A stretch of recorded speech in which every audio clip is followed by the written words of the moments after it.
যখন মহারাজ পরীক্ষিত জানতে পারলেন তার মৃত্যু মাত্র আর 70 দিবস, মহারাজ পরীক্ষিত হাসতে হাসতে সোনার রাজ্য ছেড়ে বেরিয়ে যাচ্ছেন।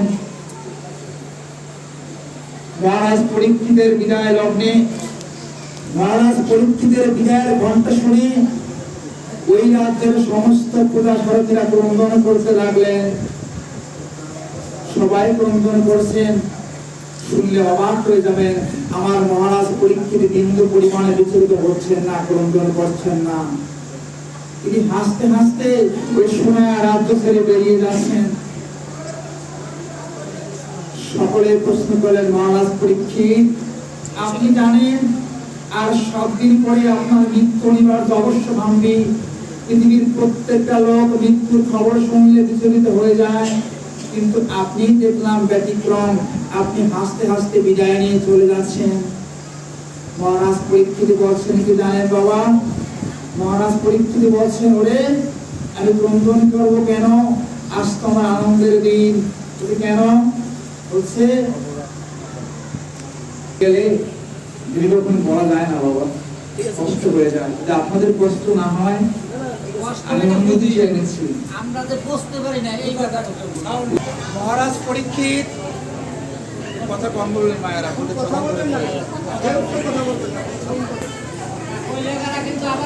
আজ তো আমার আনন্দের দিন। বলছি কেন? বলছি এই পৃথিবীতে আমি একমাত্র জানি আমার মৃত্যু কবে। আজকে আমার বিচলিত হওয়ার দিন নয়, আজকে আমার দুঃখ করার দিন নয়, আজকে আমার মন দুঃখে ভারাক্রান্ত করার দিন নয়। আমার মতো ভাগ্যবান পৃথিবীতে দ্বিতীয় কোনো ব্যক্তি নাই। তিনি হাসতে হাসতে সোনার রাজ্য ছেড়ে বেরিয়ে গেলেন। তিনি বেরিয়ে গিয়ে ওই গঙ্গার ঘাটে বসে এই ভাগবতীয় কথা হরিকথা আস্বাদন করতে লাগলেন। শুনলে অবাক হয়ে যাবেন। 1 দিন 2 দিন 3 দিন 4 দিন অতিবাহিত হয়ে গেল। ওই গঙ্গার ঘাট থেকে এই হরিকথা ভাগবতীয় কথা শ্রবণ করতে করতে ওই ৬০ সহস্র মহামুনির অনেকেই চলে গেলেন।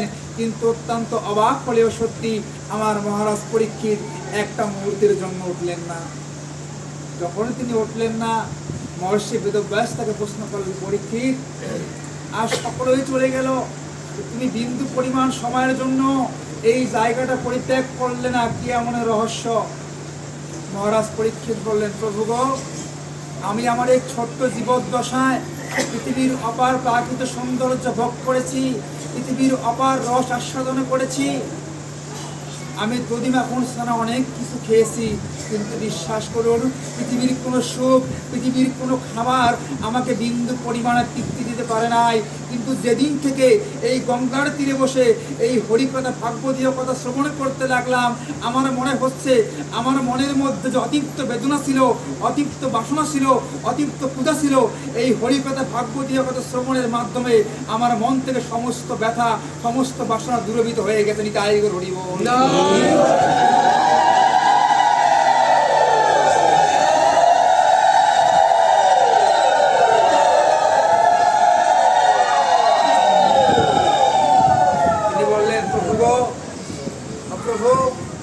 আজকে মনে হয় জানো, আজ মনে হচ্ছে 7 দিবস নয়, যদি 7 সহস্র বছর বাঁচতে পারতাম, যদি 7 সহস্র যুগ বাঁচতে পারতাম, তাহলে এই নাম থেকে কখনো বিচ্যুত হয়ে যেতাম না।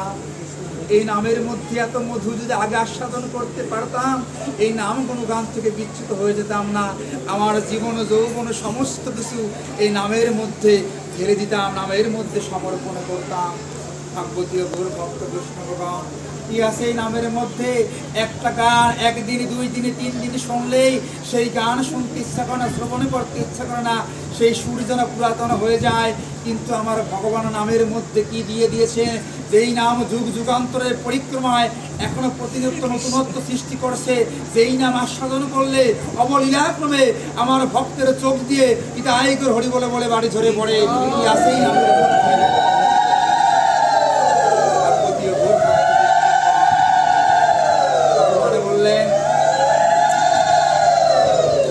বললেন, ওরে আমার কাছে 2 প্রকার জীব মৃত বলে পরিগণিত হয়, 2 প্রকার জীব আমার কাছে মৃত বলে পরিগণিত হয়। প্রথমত জীব মারা যায়, যখন জীব মায়ার বাঁধন ছিন্ন করে ওই ভবলীলা সাঙ্গ করে আমার সিপাত পদ্মে চলে আসে, জীব আরেকবার তার জীবদ্দশায় মারা যায়, যা জীব নিজেও জানে না।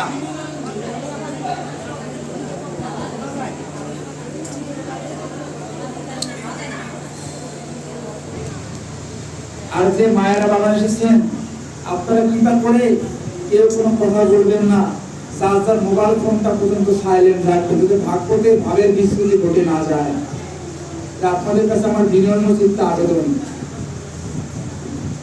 ভগবান বললেন, আমার কাছে জীব দুইবার মৃত বলে পরিগণিত হয়। জীব একবার মারা যায় তার মনের অজান্তে, যখন যমরাজ তাকে আমার কাছে নিয়ে আসেন। আরেকবার জীব দেখা যায় তার জীবদ্দশায়। কেমন বললেন? ভগবান বললেন, আমার কাছে সেই জীব মৃত, যেই জীব 84 লক্ষ যোনি ভ্রমণ করে এই সুন্দর বদনে পেয়েও তার জীবদ্দশায় একটিবার হরিকথা কৃষ্ণ কথা আস্বাদন করে না, সেই জীব চিত্তগুপ্তের খাতায় মৃত বলে পরিগণিত হয়। ছোট্ট বালক পিতার হাত ধরে রাস্তা হেঁটে যাচ্ছে। কিছু দূর যাওয়ার পরে দেখতে পেলেন একটা মৃত ব্যক্তিকে 4 জন ব্যক্তি হরি হরি বলে বলতে বলতে শ্মশানের দিকে নিয়ে যাচ্ছেন। ছোট্ট বালক পিতাশ্রীকে প্রশ্ন করলেন, পিতাশ্রী, এই যে ব্যক্তি মারা গিয়েছেন তাকে কোথায় নিয়ে যাওয়া হচ্ছে? পিতাশ্রী বললেন, বাবারে, সে তো মারা গিয়েছে, তাই তাকে শেষ কার্য সৎকার করার জন্য শ্মশানে নিয়ে যাওয়া হচ্ছে। ছোট্ট বালক পিতাশ্রীকে আবার প্রশ্ন করলেন, পিতাশ্রী, তিনি তো শুয়ে আছেন, কিন্তু তার পেছনে পেছনে যারা মৃদঙ্গ কর্তারা বাজাচ্ছেন তারা মুখ দিয়ে কি গাইছেন? বাবাজি বললেন, তারা মুখ দিয়ে ওই পরপরের শেষের সম্বর ঘোষণাম 32 অক্ষর, যেই পরিবিনে জীবের কোনো গতি নাই, সেই পরিশোধটাকে বিদায় দিয়ে দেওয়া হচ্ছে।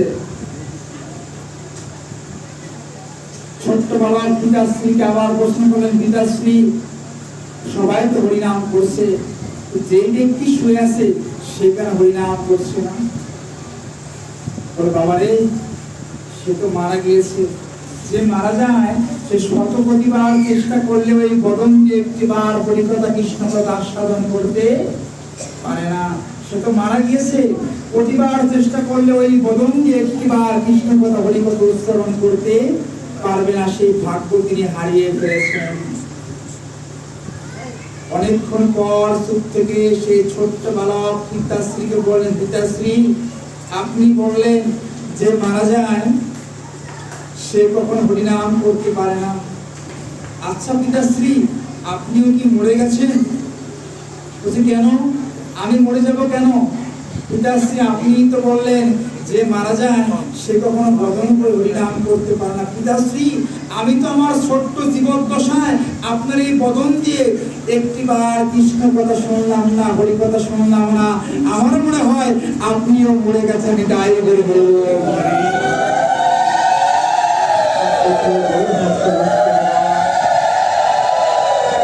ভগবান বলেছেন, এই 400 লক্ষ ভূমি ভ্রমণ করে এই দুর্লভ মনুষ্য জন্ম পেয়ে যেই ব্যক্তি তার জীবদ্দশায় একটিবার কৃষ্ণ কথা হরি কথা উচ্চারণ করে না, সেই ব্যক্তি আমার কাছে মৃত বলে পরিগণিত হয়।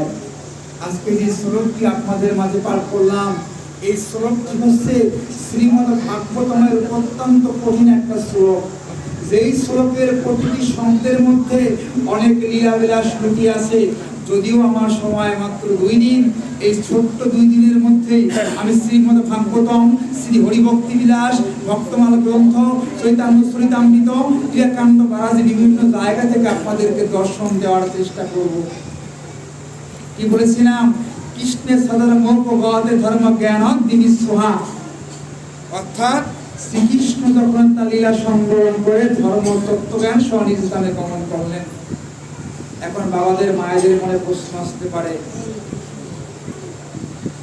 আমরা জানি যার সমস্ত ঐশ্বর্য, সমস্ত বীর্য, সমস্ত জ্ঞান, সমস্ত গরিমা, সমস্ত পাণ্ডিত্য আছেন তিনিই তো ভগবান। আমার ভগবানের তো কোনো অভাব নেই। অভাব আছে মা?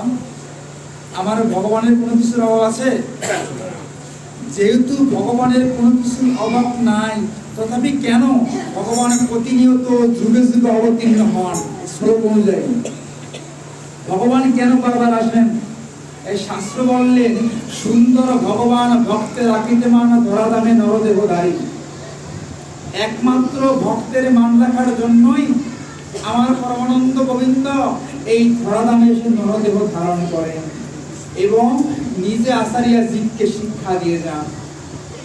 ভাগবতীয় গুরু ভক্ত বৈষ্ণবগণ, ভগবান কেন আসেন? ভগবান আসেন তার ভক্তের উদ্ধার করার জন্য।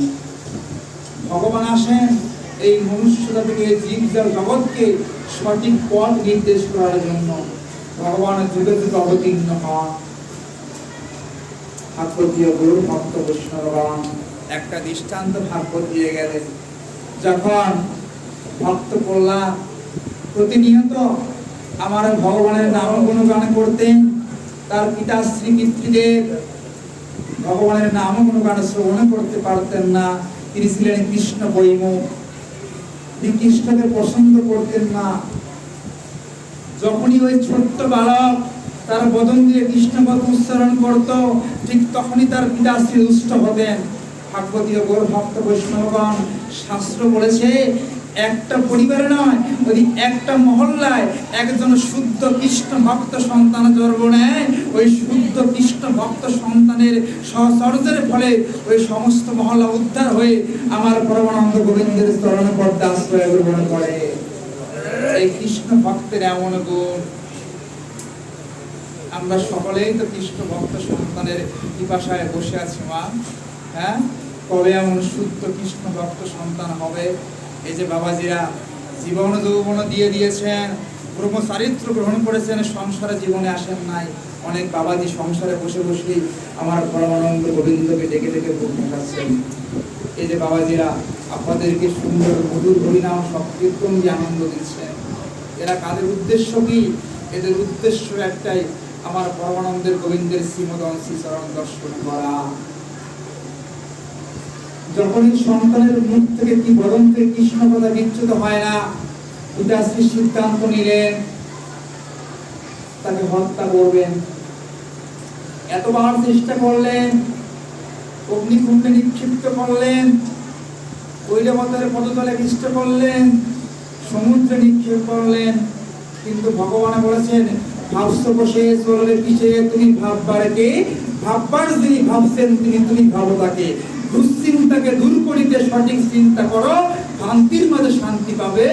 হরে কৃষ্ণ। যে হরে কৃষ্ণ ধরেছে তার কোনো চিন্তা নাই, তার কোনো চিন্তা নাই। ভগবান কি করলেন? বলে রাখে হরি মারে কে। হ্যাঁ, ভগবান তার ভক্তের ভার বহন করেন। যখন চূড়ান্ত হত্যার জন্য তার পিতাশ্রী উদ্যত হলেন, আমার ভগবান আর সহ্য করতে পারলেন না। ভগবান সিংহদেব রূপে নিজে এসে ওই স্ফটিক স্তম্ভ থেকে বের হয়ে তার সেই ভক্তকে উদ্ধার করলেন। উদ্ধার করে ভক্তকে উদ্ধার করে ওই হিরণ্যকশিপুকে হত্যা করে ওই ভক্ত প্রহ্লাদকে ভগবান নৃসিংহদেব কুলে কুলে লেহন করছেন। সবাই একবার হাত তুলে বলুন, জয় রাধে, জয় রাধে।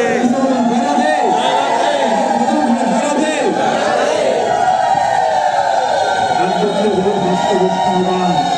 শাস্ত্র বলেছেন, এই গোবিন্দ মন্দিরে এসে দুবাহু তুলে যখন এক ভক্ত জয় রা বলে, রা বলার সাথে সাথে আমি আমার ভক্তকে সমস্ত কিছু দিয়ে দিই। ভক্ত যখন যে বলে, তখন ভক্তকে দেবার মতো আমার কাছে কিছু অবশিষ্ট থাকে না। আমি আমার ভক্তের কাছে জন্মান্তর ঋণী হয়ে যাই। এই রাধা নামের এমন মহিমা। ভগবান শ্রীকৃষ্ণের প্রেমময় শক্তি হচ্ছে রাধারানী। রাধারানীর কৃপা না হলে আমার পরমানন্দের গোবিন্দের কৃপা হয় না। যারা বৃন্দাবনে গিয়েছেন বাবা, এক ভক্ত আরেক ভক্তকে দেখলে কি বলে? রাধে রাধে বলে। কেন? ভগবান শ্রীকৃষ্ণের বাউন্ডারির মধ্যে রাধারানীর কেন এত ক্ষমতা? রাধারানী হচ্ছে ভগবান শ্রীকৃষ্ণের প্রেমময় শক্তি। আমি বৃন্দাবন থেকে দীক্ষিত, আমার গুরু মহারাজ বৃন্দাবনের, আমার আশ্রম বৃন্দাবনে। যখনই যাই দেখি এক ভক্তকে আরেক ভক্তকে দেখলে উচ্চ স্বরে বলে রাধে রাধে। রাধে রাধে বললে মনের পাথরটা পর্যন্ত গলে যায়। এই এক ভক্ত আরেক ভক্তকে দেখলে একবার রাধে রাধে বলবেন, দেখবেন মনের পাথরটা পর্যন্ত গলে গিয়েছিল। রাধা রাধে এমন গুণ বাবা। কি বললেন ভগবান? বললেন নৃসিংহদেব প্রথমে প্রহ্লাদকে প্রথমে লেহন করছেন।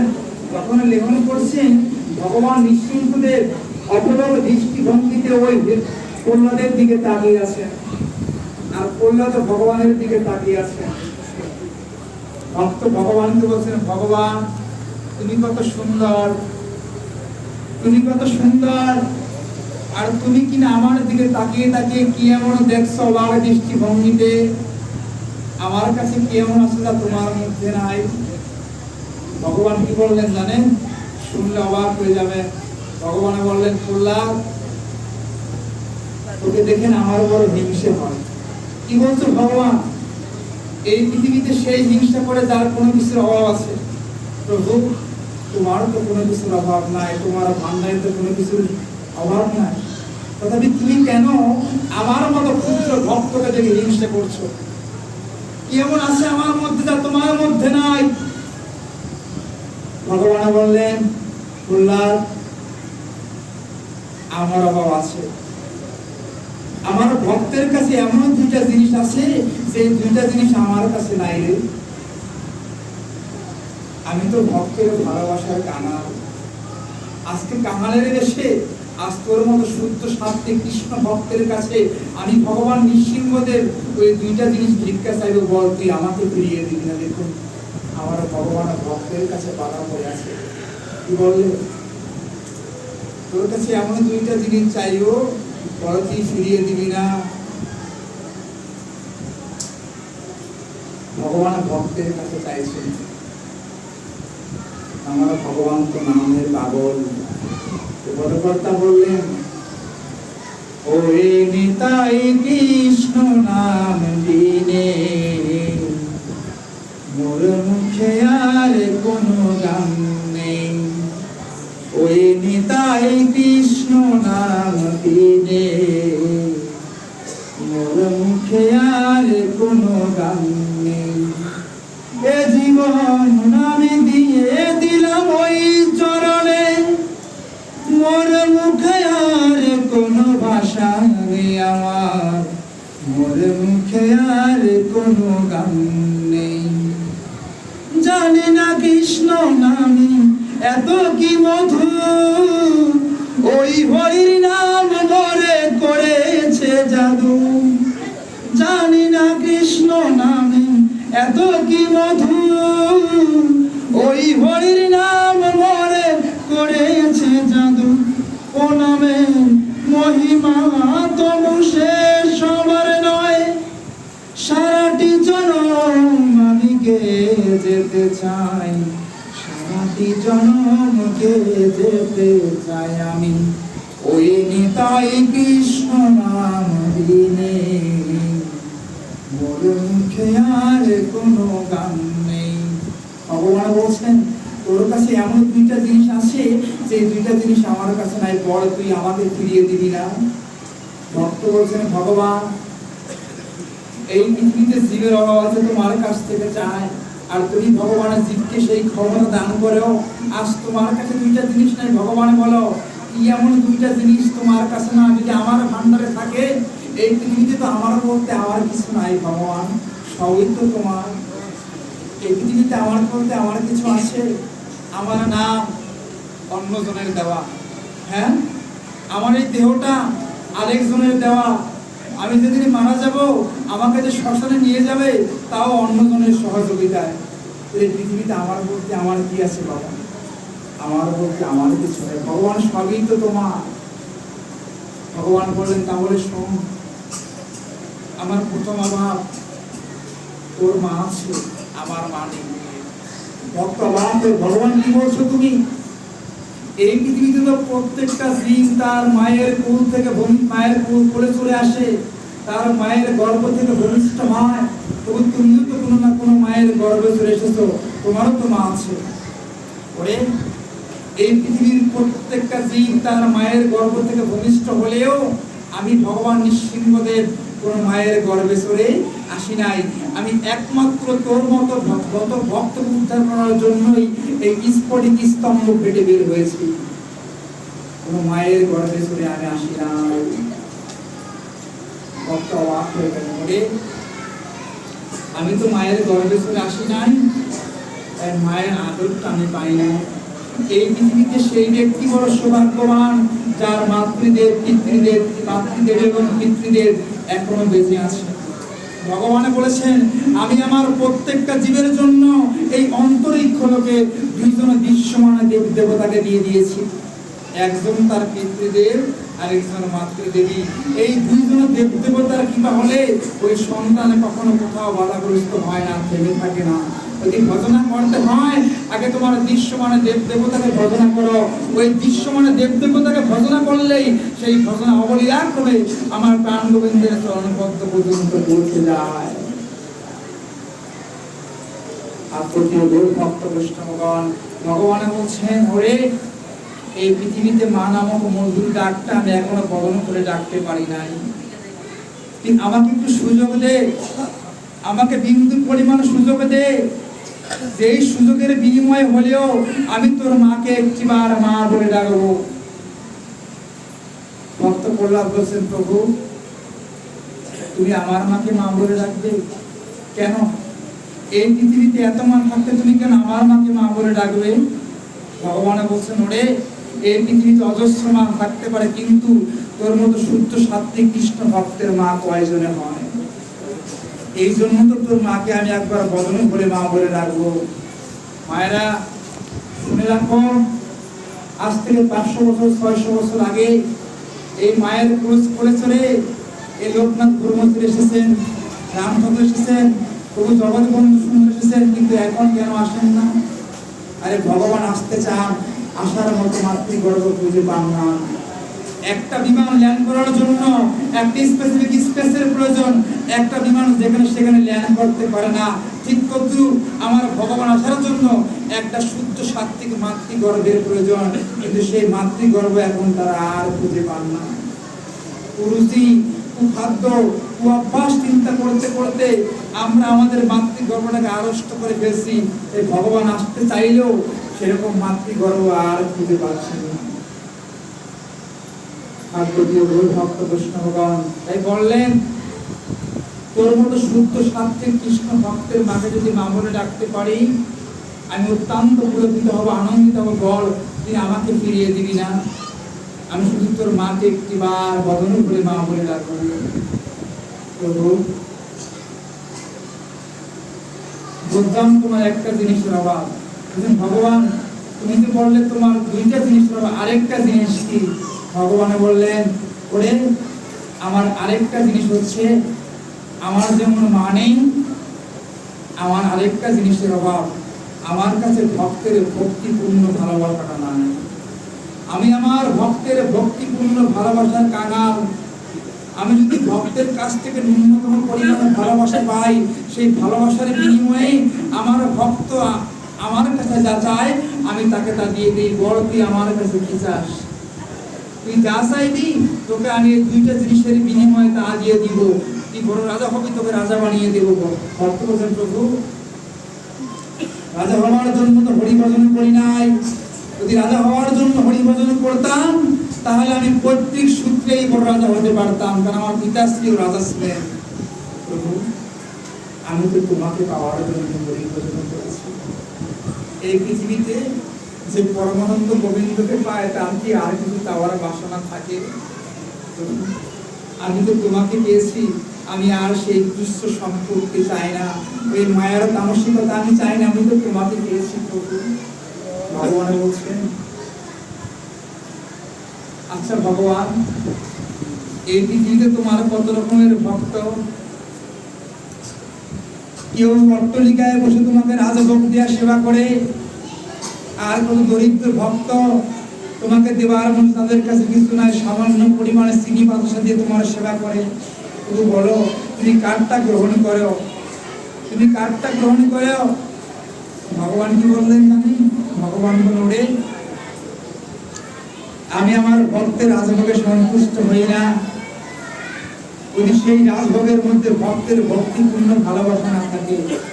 আমি আমার ভক্তের ক্ষুদ্র তুলসী পত্র জলে সন্তুষ্ট হয়ে যদি ভক্তের সেখানে কৃপা থাকে, ভালোবাসা থাকে, তখন ভক্ত ভগবানকে প্রশ্ন করলেন, যদি কোন ভক্তের রাজভোগ দেওয়ার সামর্থ্য না থাকে,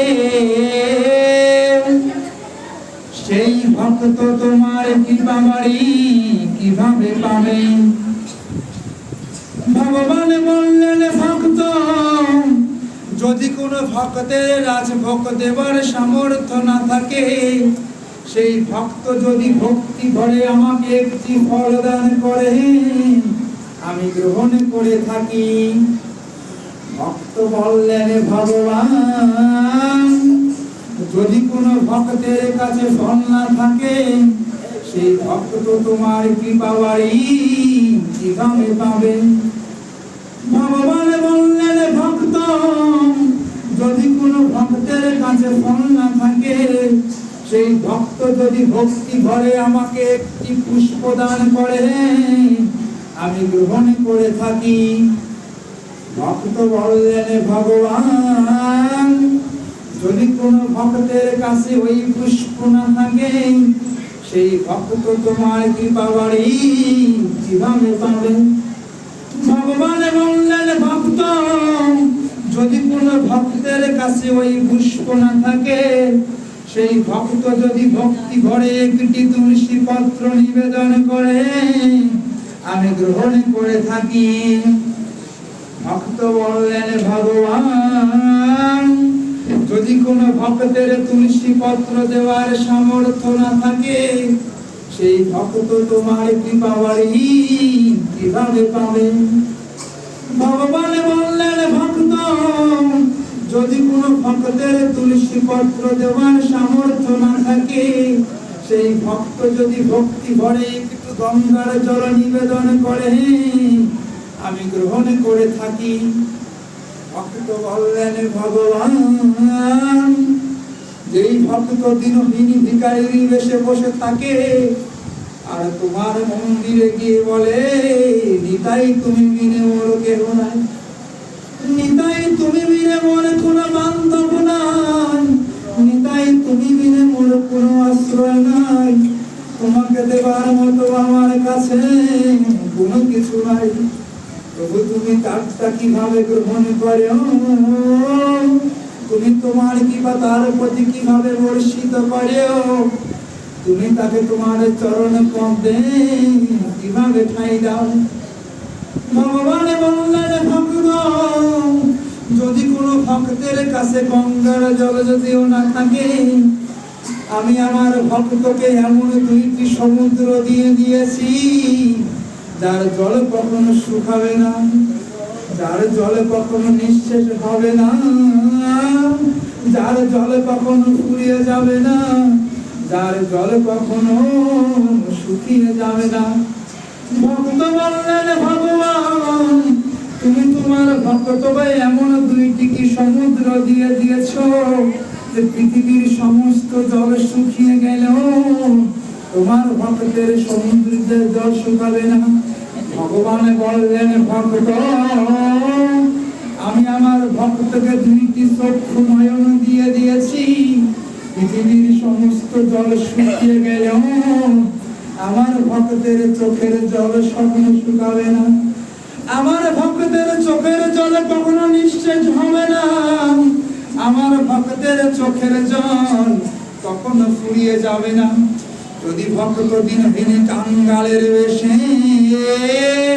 আমার মন্দিরে গিয়ে বলে, নিতাই তুমি বিনে মোর কোনো বান্ধব নাই, নিতাই তুমি বিনে মোরে কোনো আশ্রয় নাই, নিতাই তোমাকে দেবার মতো মোর কাছে কিছু নাই, যখন ভক্ত নিতাই নিতাই গড় গড় বলে কাঁদিতে কাঁদিতে ওই চোখের বাড়ি দুপুটা ছেড়ে দেয়, ওই চোখের বাড়ির বিনিময়ে আমি ভগবান ভক্তের কাছে বাধা পড়ে যাই, আমি ভক্তের কাছে ঋণী হয়ে যাই, আমি ভক্তকে আমি আমাকে ভক্তকে দিয়ে দেই, আর ভক্তের সাথে আমার এক সম্বন্ধ স্থাপন হয়। তাই পদকর্তা বললেন, হানি তাই গোবিন্দ বলে,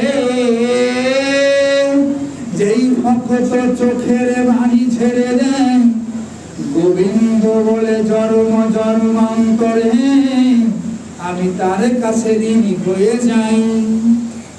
হ্যাঁ, কৃষ্ণ গোবিন্দ বলে যেই ভক্ত চোখের জলে ছেড়ে দেয়, গোবিন্দ বলে জন্ম জন্মান্তরে আমি তার কাছে ঋণী হয়ে যাই। আমি তাদের কাছে পড়ি ধরা, যেই ভক্ত নিতাই নিতাই বলি করে বলিতে বলিতে ছেড়ে দেয় ওই নয়ন ধারা। আমি তাদের কাছে করি বাড়ি, যেই ভক্ত নিতাই নিতাই গরু করে বলিতে বলিতে ছেড়ে দেয় ওই নয়ন বাড়ি। আমার ভক্ত যদি সমস্ত জায়গা থেকে বিচ্যুত হয়ে যায়, ওই দুঃখের বাণে জর্জরিত হয়ে যখন আমার মন্দিরে চলে আসে, যখন ভক্ত সমস্ত জায়গা থেকে পরিত্যাগ হয়ে যায়, ওই শেষের দিনে ভক্তকে সবাই ছেড়ে দিলেও আমি ভগবান ভক্তকে ছাড়ি না। আমি ওই শেষের দিনে ওই ভক্তদের দুঃখটা চোখের জলের বিনিময়ে ওই দীনবন্ধু দীননাথ হিসাবে তার শেষের দিনে তার সমস্ত ভাগ গ্রহণ করি। ভগবান বললেন, আমি রাজভোগে সন্তুষ্ট হই না, কিন্তু ভক্তে যদি ভক্তিপূর্ণ ভালোবাসা দিয়ে ওই দুপুরা চোখের জল আমার চরণ পদ্মে নিবেদন করে, আমি আমার ভক্তের কাছে জন্ম জন্মান্তর ঋণী হয়ে যাই। ভগবান বললেন, ভক্ত বল তুই কি চাস, তুই যা চাইবি তোকে আমি তাই দিয়ে দিব, তার বিনিময়ে তুই আমাকে দুইটা জিনিস ভিক্ষা দে। ভগবান ভক্ত ভগবানকে বলছেন, ভগবান তুমি যে আমাকে দেবে, আমাকে দেবার মতো তোমার কাছে কিছু অবশিষ্ট নাই। ভগবান অবাক পেয়ে গেলেন, কি বলছো তুমি, আমার কাছে তোমাকে দেবার মতো অবশিষ্ট নাই, তুই কি আমাকে বিন্দু পরিমাণ ভয় পাস না? ভক্ত কি বললেন জানেন? ভক্ত বলেন, প্রভু আমি তো তোমাকে ভয় পাই না। বলছি কেন? প্রভু আমি তো তোমাকে ভালোবাসি, যে তোমাকে ভালোবাসে সে তোমাকে ভয় পায় না। তখন ভক্ত কি বললেন জানেন? ভগবান বলে, ওরে আমার হাতে এত অস্ত্র দেখে তোর বিন্দু পরিমাণ ভয় সঞ্চার হচ্ছে না। ভক্ত বললেন, আমি আর কাবারে ডরি, আমার প্রভু বংশীধারী আর কাবারে ডরি, বংশীওয়ালার ভক্ত জানা ভয় কি বলো তাই, ওই চরণে সঁপে দিলাম জীবন জোয়ার, যাব যেদিন পার কাটাতে, ধর্ম যেদিন বাসি, বংশীওয়ালার চরণে জীব জীবন রসি, ওই বাঁশিটি যার সঙ্গে আছে, বাঁশিটি যার সঙ্গে আছে, ভয় কি বলো তার, ভয় কি বলো তার। আমি আর কাবারে ডরি, আমার প্রভু বংশীধারী আর কাবারে ডরি। দেখুন ভগবানের কি ভক্ত, ভগবানের অস্ত্র দিয়েই আমার পরমানন্দ গোবিন্দকে ভয় দেখাচ্ছেন। বলছে আমার প্রভুর কাছে এমন বেণু আছে, এমন বাঁশি আছে, সেই বাঁশির মাধুরীতে বিশ্ব ব্রহ্মাণ্ড জয় করা যায়। আমি তোমাকে বিন্দু পরিমাণ ভয় পাই না। আত্মীয় গুরু ভক্ত বৈষ্ণবগণ, যে প্রকৃত ভক্ত, যে প্রকৃত বৈষ্ণব, যে শুদ্ধ সাত্বিক বৈষ্ণব, যে আমার গোবিন্দের চরণে তার মন প্রাণকে ঢেলে দিয়েছেন, তিনি কিছুতেই ভয় পান না। তিনি একমাত্র আমার পরমানন্দ গোবিন্দর প্রেমে মুক্ত হয়ে, তার কৃপায়, তার ভালোবাসায় আপ্লুত হয়ে তাকে শেষ আশ্রয় বলে মনে করেন। কাকতীয় গৌর ভক্ত বৈষ্ণবগণ, আজ তোমার 10 তলা 20 তলা 30 তলা বিল্ডিং থাকতে পারে, কিন্তু ঘুরে গেলে চলবে না। ধনী গরিব নির্বিশেষে আমাদের সকলের সর্বশেষ তলা হচ্ছে এই তুলসী তলা, যেখানে আপনাকে আমাকে সবাইকে একদিন আসতে হবে। কিন্তু এই মায়ার বাঁধনে এসে, এই সংসার নামক কংসের কারাগারে এসে আমার করতে করতে আমার মধ্যে আনন্দিত ভাবের মধ্যে ডুবে গিয়ে আমি আমার প্রকৃত স্বরূপকেই ভুলে গেলাম। একবার আমরা স্কুল কলেজ বিশ্ববিদ্যালয়ে গিয়ে প্রশ্ন করি, হোয়ার ইউ, তুমি কে? কিন্তু পদকর্তা বললেন, এই পৃথিবীতে জীবের সবচাইতে বড় প্রশ্ন বসছে, পুরে নাই, আমি কে, কি আমার পরিচয়, কি আমার কর্তব্য। আজ থেকে 100 বছর আগে আমি কোথায় ছিলাম, আজ থেকে 100 বছরের পরে আমি কোথায় যাব। জীব যদি একটিবার নিজের আত্মতত্ত্বকে প্রশ্ন করত, নিজের স্বরূপকে প্রশ্ন করত, তাহলে কখনো জীবে কৃষ্ণ নাম থেকে বিচ্যুত হয়ে যেত না। আগো সময় তো ঘুরিয়ে যাচ্ছে, হ্যাঁ, যদি প্রশ্ন করি এই পৃথিবীতে জীবের সবচাইতে আপন কি বলতে পারেন? এই পৃথিবীতে জীবের সবচাইতে আপন কি? এই ইহজগতে জীবের সবচাইতে আপন হচ্ছে তার মৃত্যু। তাকে না ডাকলেও সময় মতো জীবের গৃহে এসে উপস্থিত হয়। তাই মৃত্যুকে একটিবার আলিঙ্গন করতে শিখতে হবে বাবা। মনে রাখবেন, আজকে রাত্রটাই আমার জীবনের সর্বশেষ রাত হতে পারে। আজকে ভাগবতীয় কথা হরিকথা শ্রবণের পরে যদি আমি আমার দেহটাকে রাখতে পারি, যদি আগামীকাল সকালে ভগবান আমার চোখটাকে খুলে দেন, তাহলে পাবে কি সকাল। যদি ভগবান চোখটাকে খুলে না দেন, তাহলে পাবো পরকাল। এই তো মুন্সিগঞ্জের কর্মাতে পাঠ করতে গিয়েছিলাম, পাঠ শ্রবণ শেষে এক মাতাজি এই ভাগবতের আসরে দেহ রাখলেন, সবাই ক্রন্দন করতে লাগলেন। আমি বললাম, ক্রন্দন করছো কেন? মৃত্যুর জন্ম যেহেতু হয়েছে, মৃত্যু তো অবশ্য হবে বাবা। এই মৃত্যুকে তো একদিন আলিঙ্গন করতে হবে। এইরকম মহাভাগ্য নিয়ে কষ্ট নিয়ে বা মৃত্যুবরণ করতে হবে। এই নাম শ্রবণ করতে করতে এই ভক্ত সঙ্গে এই মা তারা দেহ রাখলেন। প্রভু গো, মৃত্যু যদি হয় তাহলে এমন মধুর ভক্ত সঙ্গ নিতে আয় করে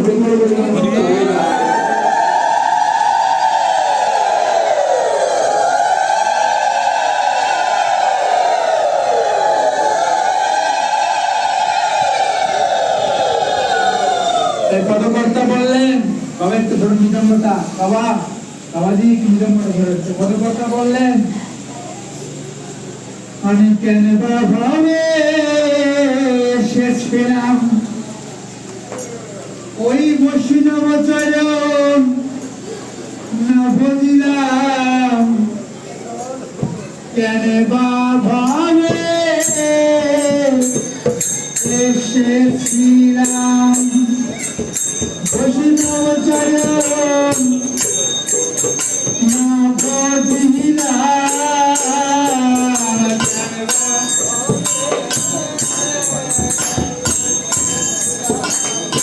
ধীরে ধীরে বৈষ্ণবের চরণ দিয়ে বর্তমান করা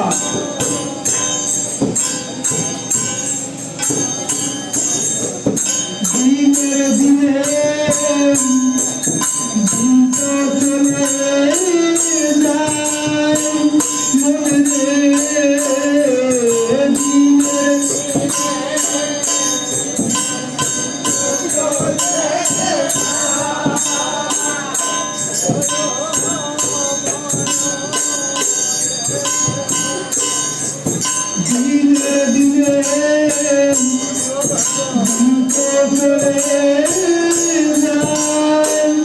মনে দিনে দিনে দিনের দিনে দিন তো চলে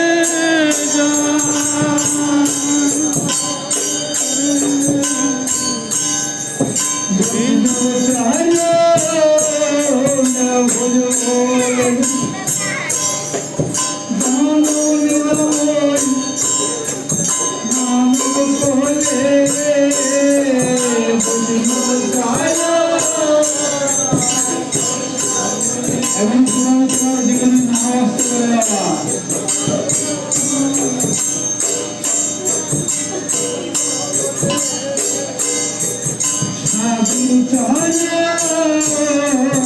সাধু ভজলে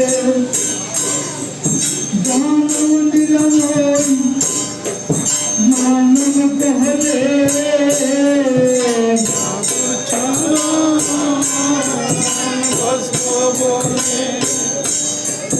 জনম মেলা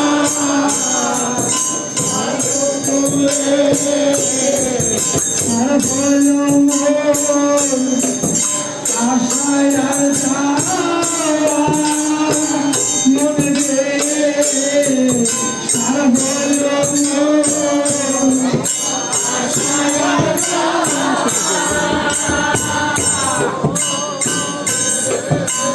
ধন্য হয়ে তারে দাও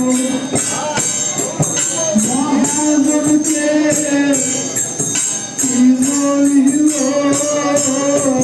কি ধন্য অভিনয় হইল মহাজন ব্যক্তিকে ভেঙে দাও দেশের কাউরি বক্ষণ কি ধন্য হয়ে তারে দাও মহাজনকে কি বলিল কি ধন্য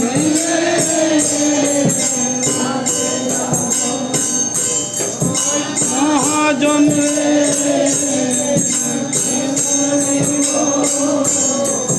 কারে সম্বল কিছুই নাই মনে রে কারে সম্বল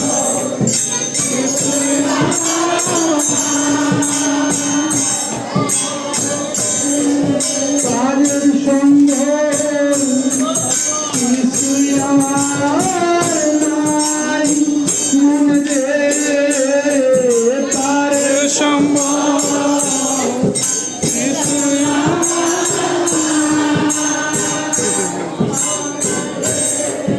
ভক্ত কান্দে পথে পথে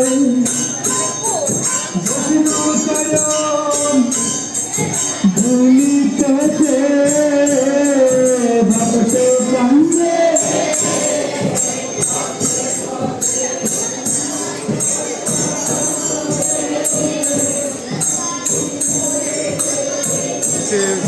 ভক্ত কান্দে পথে পথে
আমার এই পাপিষ্ঠ দেহ দিয়ে একবার ভগবানের ভজনা হলো না, সাধনা হলো না, একবার গুরুদেবের সেবা হলো না, একবার